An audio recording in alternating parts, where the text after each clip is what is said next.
Repakol, kung bago ka lang dito sa channel ko, ako nga pala si Kuya Totoy. Nagbabasa ako ng mga horror stories at mga dark histories dito sa aking channel. Kung gusto mo ng mga ganong content, don't forget to subscribe at i-click mo na ang notification bell para updated ka every time na mag-a-upload ako. Simulan na natin ang kwentuhan ngayong araw. Serye FM.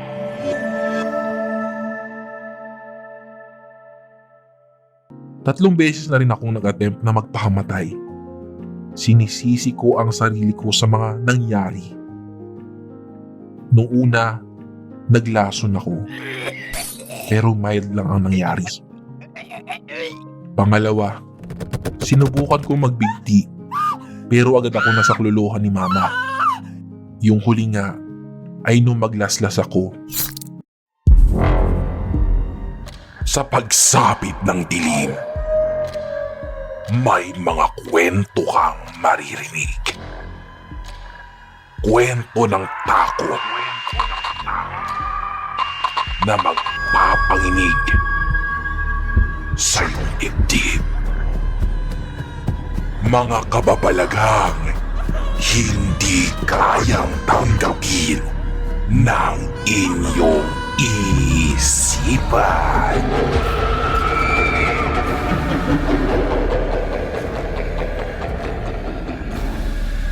Nagkaganap sa Kilabot Pinoy Horror Stories.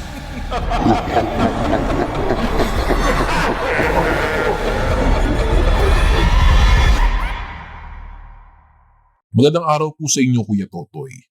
Itago nyo na lang po ako sa pangalang Eric.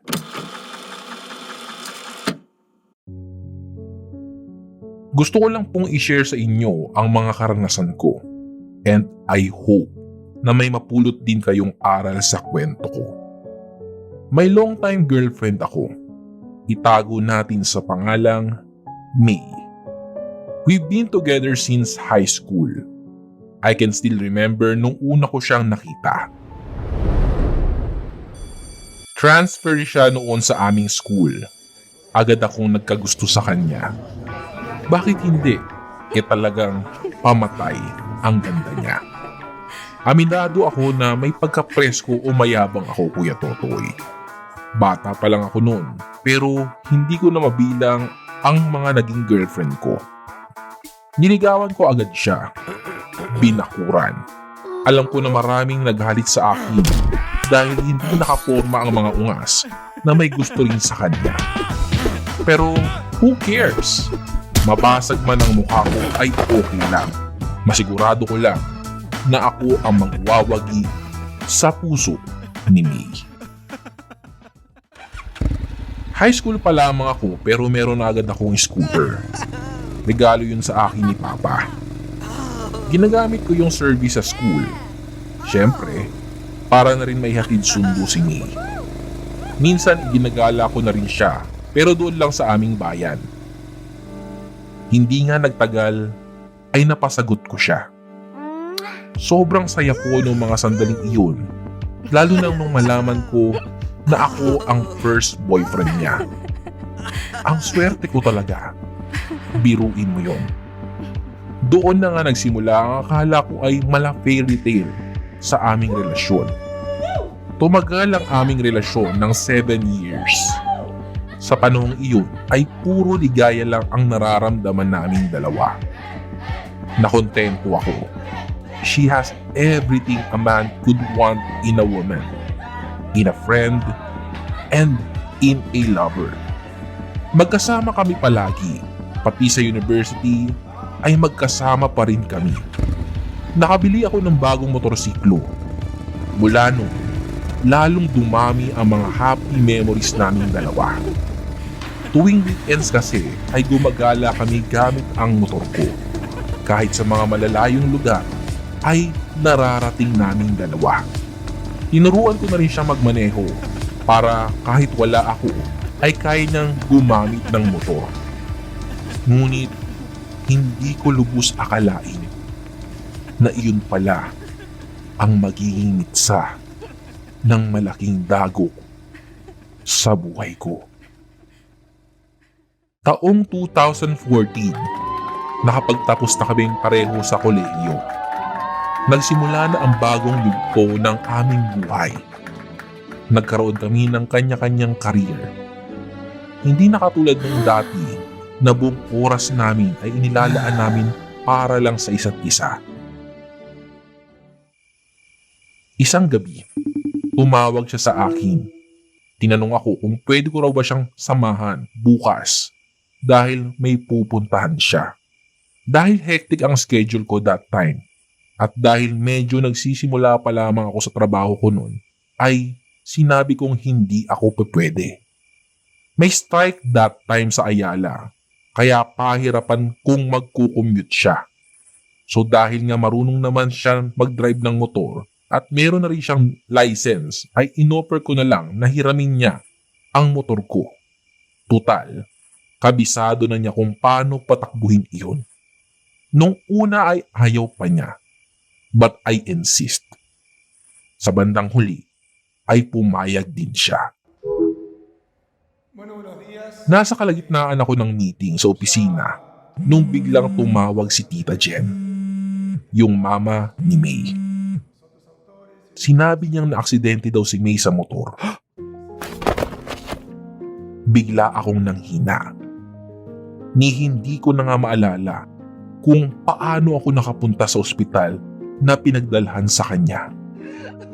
Sinalubong ako ni Tita Jen. Hysterical na umiiyak. Wala na si May. Wala na yung taong mahal ko.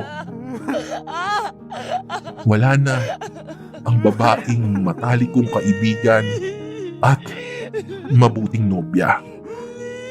Wala na ang babaeng nakasama ko sa loob ng 7 taon. Hindi ko na alam kung anong nararamdaman ko noong mga sandaling iyon. Samot-saring emosyon ang naglalaro sa dibdib ko. Sinisisi ko ang sarili ko, kasalanan ko. Kung sinamahan ko lamang siya, ay hindi mangyayari ang aksidenteng iyon. At sana ay kasama ko pa rin siya. Kung hindi ko na sana siya tinuruan magmotor at ipinilit itong ipagamit sa kanya, ay marahil buhay pa siya ngayon. Kung sana, maraming sana ang tumatakbo sa isipan ko, Kuya Totoy. Mula nung mawala siya, nawala na rin ako ng gana sa buhay. Lagi akong tulala, hindi makakain ng maayos, laging nakakulong sa kwarto. Lagi kong naaalala ang mga matamis niyang ngiti at ang pangungulit niya sa akin noon, napakasalan ko na siya. 3 beses na rin akong nag-attempt na magpakamatay. Sinisisi ko ang sarili ko sa mga nangyari. Nung una, naglason ako. Pero mild lang ang nangyari. Pangalawa, sinubukan kong mag-big T, pero agad ako nasakluluhan ni Mama. Yung huli nga ay nung maglaslas ako. Binabantayan lang talaga ako ni Mama. Kaya naging maagap siya na madala ako sa ospital. Natakot daw talaga siya dahil madalas ako nagsasalita mag-isa. Kaya naman, hindi na rin siya pumasok sa trabaho. Binabantayan lang ako ni Mama. Ang tangi ko lang naaalala, madalas kong nakikita si May. Malungkot na nakatingin sa akin at sinasabing, "Eric, sumama ka na sa akin."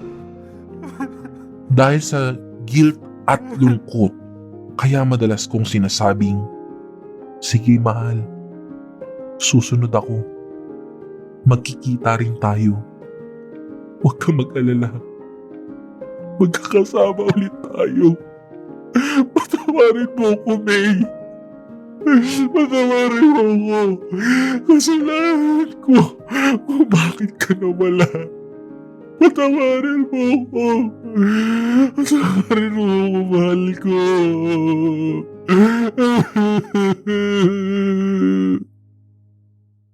At namamalayan ko na lang na nagpapakamatay na pala ako. Dahil sa mga nangyari sa akin, inilapit ako ng parents ko sa isang pastor o counselor sa aming bayan. Doon nga ay nag-undergo ako sa isang council at ipinamulat sa akin ang katotohanan. Mula noon ay hindi na nagpakita sa akin si May. Iho, kung magpapakamatay ka, hindi mo siya makakasama. Malaking kasalanan ang pagkitil ng sarili mong buhay. Hindi kayo magkakasama kung yan ang iniisip mo. Hindi solusyon ang pagpapakamatay. Di ba ang sabi mo, mabuting babae si May? So kung gayon, nasa langit siya ngayon. Kung kikitilin mo ang sarili mong buhay, sa impyerno ang bagsak mo. Yan ang tumatak sa isip ko. Imbis na magpakamatay, kailangan ko siyang gawing inspirasyon para mabuhay. Nangako na lang ako sa kanya na tutuparin ko ang mga pangarap na binuo naming dalawa na magkasama. Maging masaya, kahit masakit, at kahit wala na siya sa piling ko. Kailanman ay hindi ko makakalimutan si May. Kung nasan ka man ngayon, mahal, sana alam mo kung gaano kita kamahal. Kung sana nagawa kitang pakasalan nung buhay ka pa. Sana naipadama ko sa iyo ang malinis na totoong hangarin ko. Ang mahalin ka lang ng sapat. Susunod ako, mahal.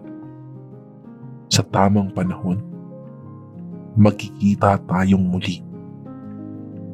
Darating ang oras, magsasama din tayo sa dako paroon. Hanggang dito na lang po ang kwento ko, Kuya Totoy. Muli, ito po si Eric. At ito ang kwentong kilabot ko. Nagustuhan mo ba ang kwento natin ngayon sa Kilabot Pinoy Horror Stories? Like and subscribe na sa aming YouTube channel. Give us 5 stars rating. Kung may sarili kang nakakatakot na kwento, ipadala ito sa aming Facebook page o sa kilabotstories2021@gmail.com. Huwag kalimutang i-click ang follow button at notification bell sa Spotify para sa updates sa bagong episodes. Hanggang sa susunod na kwentuhan, mga repakol. Paalam!